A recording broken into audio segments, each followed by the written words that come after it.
it's Ashley. Welcome to another video on Now That's What I Call Black Love. So as you can see from the title of this video, I am here to actually do a series review.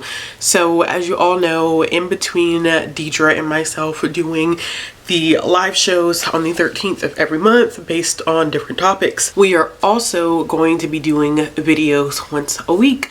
So you should have seen 2 videos already from us.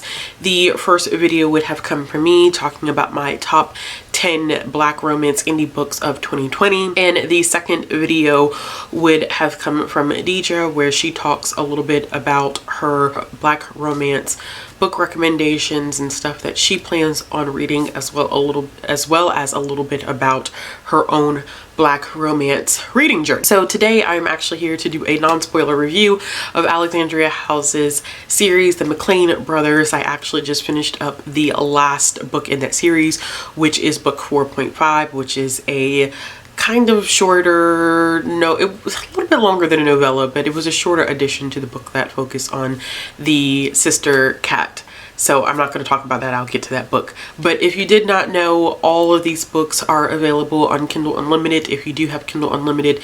If not, you can get them through Kindle on Amazon for a very cheap price. Now, these books together are about a family, specifically focusing more on the brothers, but as I said, their sister Kat does get her own book in the end of the series, book 4.5. I am going to keep this as spoiler free as possible, because some of the books kind of do build on each other in the sense that I think that they appear to happen in somewhat of a linear line, meaning that we do get to see pairings and couples from previous books in subsequent books. So I don't want to give too much away, but I'm just going to share kind of my thoughts and my experience reading the series. So the first book in the series is Let Me Love You, and this is a book that specifically focuses on the relationship between Joe and Everett, also known as Big South.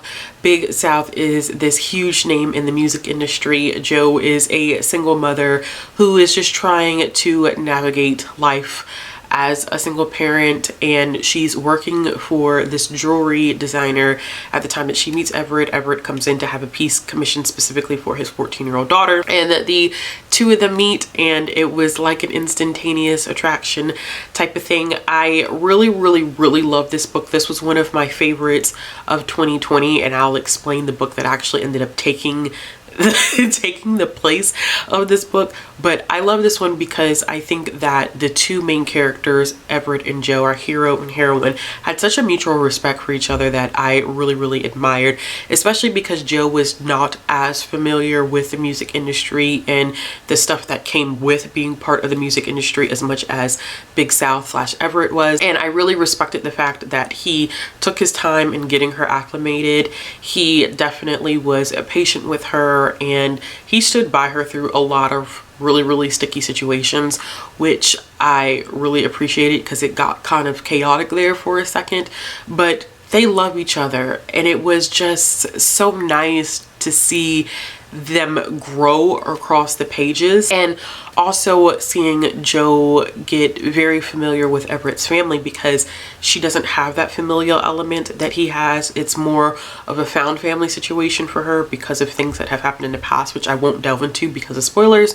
But in having that family connection that is created between Joe and Everett's family, I really love that, because I felt like she just really needed that love and support. And I could have been inserting myself into this because I know that feeling sometimes, in terms of like not having family near to you and having to have like a found family that's within the same vicinity or location as you. But as I said, this was definitely my favorite at first. Very well written. All of the books are very well written, very well thought out. They have great steamy scenes, great representation of Black love, very dynamic characters, and the conflicts that occur are very interesting. I felt like the conflict in this one was not as deep as the conflicts end up getting. So I appreciated the conflict for what it was when I first read the book, but as you go through subsequent books, you find out some conflicts that are like deep, very heartbreaking. And Alexandria House handles these situations very delicately and with a lot of empathy and compassion, especially with some of the topics that are a little bit darker. The second book in the series is Let Me Hold You, and this book specifically focuses on Leland and Kim. Leland is a NBA star, and he is very much so into age gap romances, meaning that his preference is dating older women. And it was a very tricky book for me. So there is a conflict of sorts that impacted me differently because I am a mom, and it closely relates to Kim and her son. Her son is also in the NBA, and he does not necessarily like Leland, and there is a conflict that exists between Kim and her son that was very hard for me to make it through. And I always have difficulty really discussing this because I don't think it is as big of a deal for some people as it is for me as a parent. So I won't say what it is because I don't want to spoil it. It doesn't take away from the book. I still ended up giving this one 4 stars, and I don't think I said I gave the first one 4.5 stars. I couldn't remember what my rating was for the first one, but yeah, so it doesn't take away from the book itself, meaning that I don't think that it is a strike against the book or anything like that.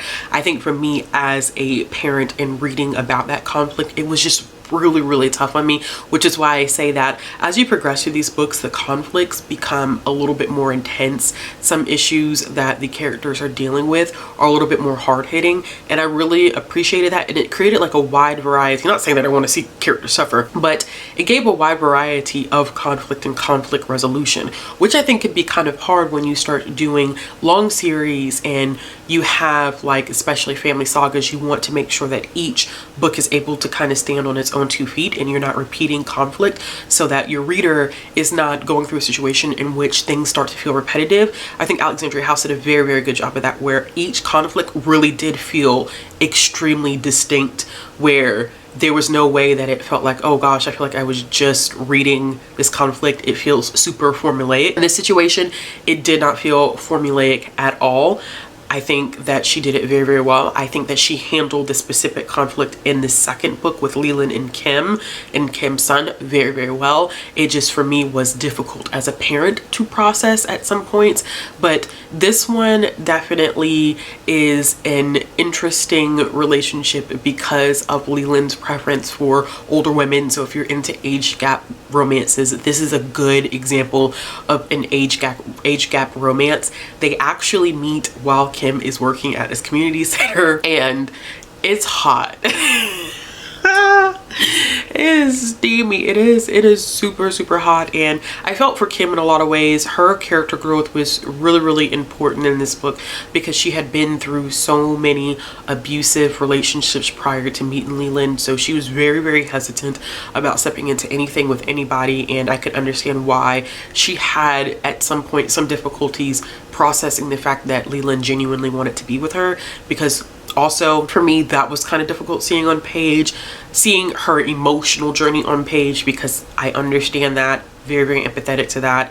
I 100% get that, and seeing that on page for me as someone who's been processing their own feelings in similar situations, it is tough. But like I said, I feel like Alexandria House did such a wonderful job capturing all of that, and she handled it with so much empathy and grace that I did really end up enjoying this book. At this point, when I was reading the series, I was like, okay, well, who's going to be Everett in terms of like the McClain brother that I was most interested in? And while I enjoyed Leland and Kim, I still felt like Everett was the top person for me in terms of characters that I just absolutely adored and loved. All right, so the third book is Let Me Show You, and this is Nolan's book. This one specifically focuses on the first of the twins. So in the first book, we learn about Nolan and Neil, and that they're twins, and they each have interesting backstories, and I'll get to Neil's because Neil's book is after this, so I'll get to Neil after this. But with Nolan, it was very interesting finally getting to his book, and I was excited to get to Nolan's book because in the first book we find out that Nolan is very accustomed, or has the habit of dating nothing but white women, and not just like white women from America, but specifically foreign white women. And his entire family and friends and everybody were just convinced, like, you just don't like black women, and we would like to know why. That's a thing. And when you read this book, you find out exactly why he has done what he's done. And I think it made a lot of sense as to why that was a thing that he did.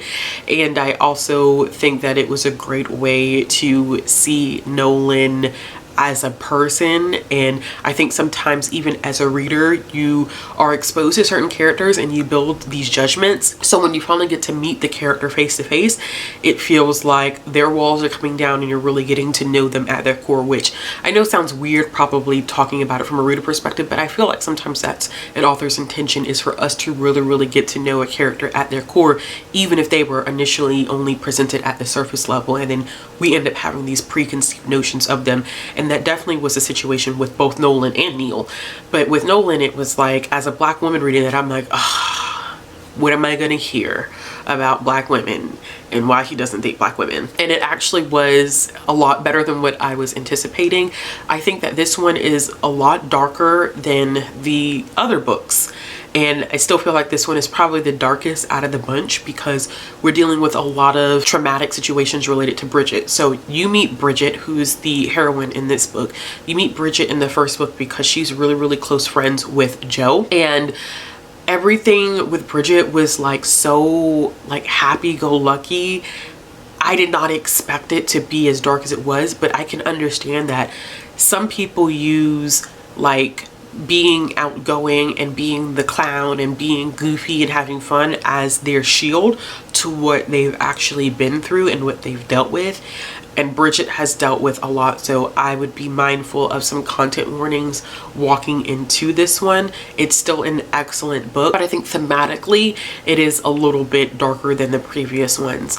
But what I also loved about this one was the fact that it was a focus on a couple that got an HEA, but their HEA didn't also end with the house, white picket fence, 2.5 kids, and the dog. And I think sometimes in romance we end up where couples must have a baby at the end, or it's written that they are interested in starting a family. And I was happy to come across a romance where our two characters were like, I'm not interested in having kids. And I find that really intriguing, because although conversations are changing, or the narrative around having children is changing, and you know, more women and men alike, or just couples in general, are now becoming very adamant and saying, like, you know, we want to start a family, or, you know, kids are just not in our future. It's just not what we want. And I'm happy to see that on page, where the couple was like, you know, we'll love babysitting other people's kids. We won't mind being around our nieces and nephews, but for the long haul, it's just not for us.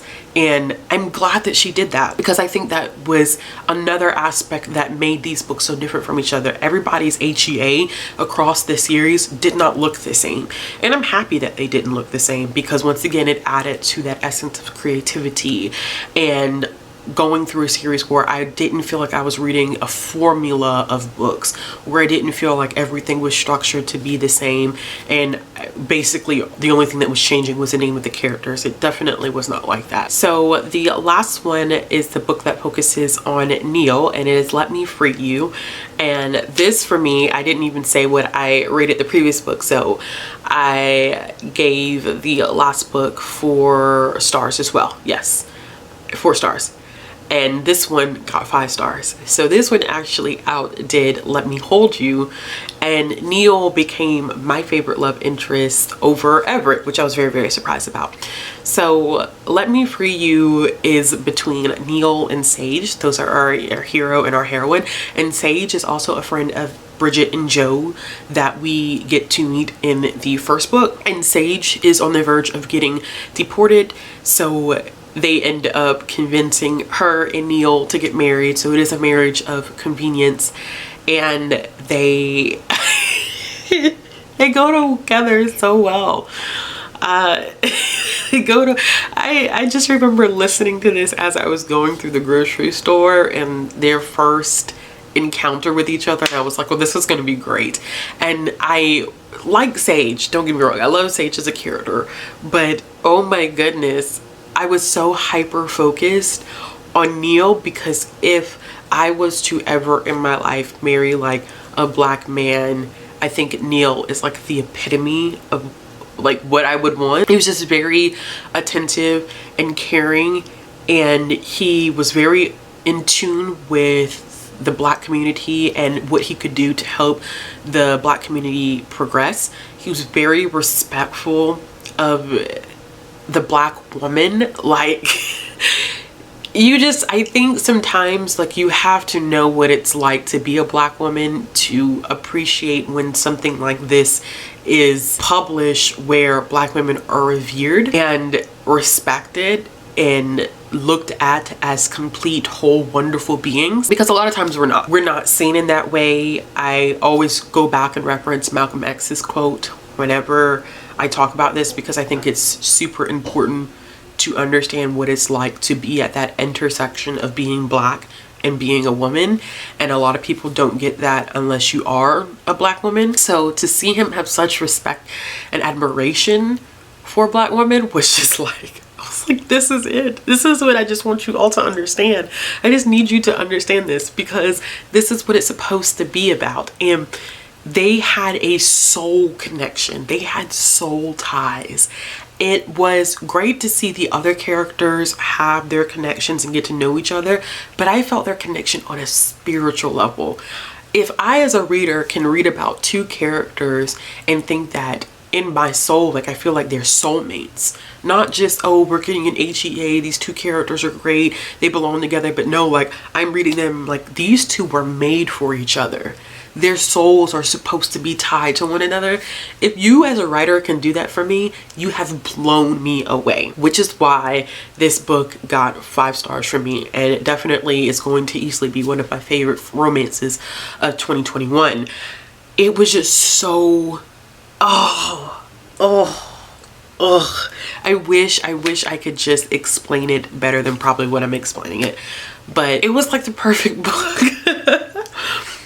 It really was like the perfect book. It's been a while since I've read a romance book like this where I was completely like blown away. Like, it was breathtakingly beautiful, and it was great getting to see Neil, because what ends up happening is that through the beginning of the series, Neil is really like the family screw up. Every book Neil has done something, or you're reminded that Neil is just not this great person, that he's really screwed the family over in a lot of ways, to the point like Everett has to step in and kind of help out with the issues. But you find out like why he is the way he is, and it's sad. It's really, really sad finding out the origins of some of Neil's behavior. But when you really get to know who he is as a man and why he's behaved the way he's behaved, and you learn just who he is and what he loves and what he believes, it's just like the sapiosexual in me is just kind of like, this is just his mind. The intelligence is just so attractive. It's a fictional character, but I one day would like to meet a Neil. And the last book in the series is Let Me Please You. This is book 4.5, and this is Kat's book. So Kat is the sister of our 4 brothers. If I'm right, I believe that Kat is older than Leland, but she is younger than Noel, Neil, and Everett, because she looks at Leland as being like her child. Like, they just have a really, really close relationship. And there's an event that happens prior to this book in someone else's book, which I'm not going to talk about, which is why we end up getting Kat's story. And Kat actually is sharing this book with Everett's bodyguard, Tommy, whose real name is Tomas. He's part Mexican and part black, which was very interesting just watching it, like his family dynamic. But Tommy also initially had a romance with someone else, who I'm not going to talk about because I don't want to spoil it. But it was interesting seeing the both of them kind of share this book, considering what had happened across the other 4 books. And I will have to say that out of all 5 books in the series, this one was the most funny. It was hilarious.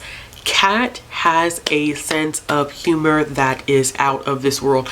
I literally was dying at some of the stuff that she was saying to Tommy, and I can't even tell you because I just don't want to spoil any of it, especially because this book is significantly shorter than the other books. I think this one is like half as long as the first 4 books, but it was still really, really good, and this is definitely a great pick for those who enjoy bodyguard romances. I think this was the first time that I've ever read a bodyguard romance, but I really, really ate this one up as well. I still feel like out of all 5 books, the 5th one with Let Me Free You with Neil and Sage, I really do feel like those 2 are just have a special place in my heart with the series. But I did enjoy reading Kat and Tommy's story and actually getting to see everybody all over again and actually seeing something happen in this book that hadn't necessarily happened yet in the other books, which is really, really cool. It's kind of hard to talk about because I feel like this one, it ties some stuff up together, but you can't really talk about it because you'll spoil the rest of the series. But I ended up giving this one 4 stars as well. All right, y'all, so those are my review, not those are my reviews, but that's my review of the McClain Brothers series. 5 books. I personally would recommend reading them in order. I know some people haven't necessarily read them in order, but I would personally recommend reading them in order because of the fact that I think that you'll get the most out of the story in terms of seeing other characters and seeing how things tie together. Plus there's a character, a family member that you get to see through all of the books, so that's always nice to see. And I won't necessarily say like Easter eggs, but it's just nice to see like other couples make appearances in the book that you're currently reading and seeing how things happen kind of in a more linear fashion. So I definitely would recommend reading them in order. I'll be sure to leave links to the books down in the comments below. As always, remember that we do have our live discussions on the 13th of every month. Our next live show will be on March 13th. Be sure to look out for a more specific time for that one. We're going to be talking a little bit about traditional Black romance and indie Black romance, which is great because we each have our specialty in either one of those. Like I feel like I skew a little bit more towards indie, Deidra skews a little bit more towards traditionally published. So that's bound to be a great conversation. If you like this video, make sure you give it a thumbs up. Make sure you subscribe to this channel and hit that bell for notifications. And we'll leave all of our information down in the description box below, and we'll be back with another video soon, y'all.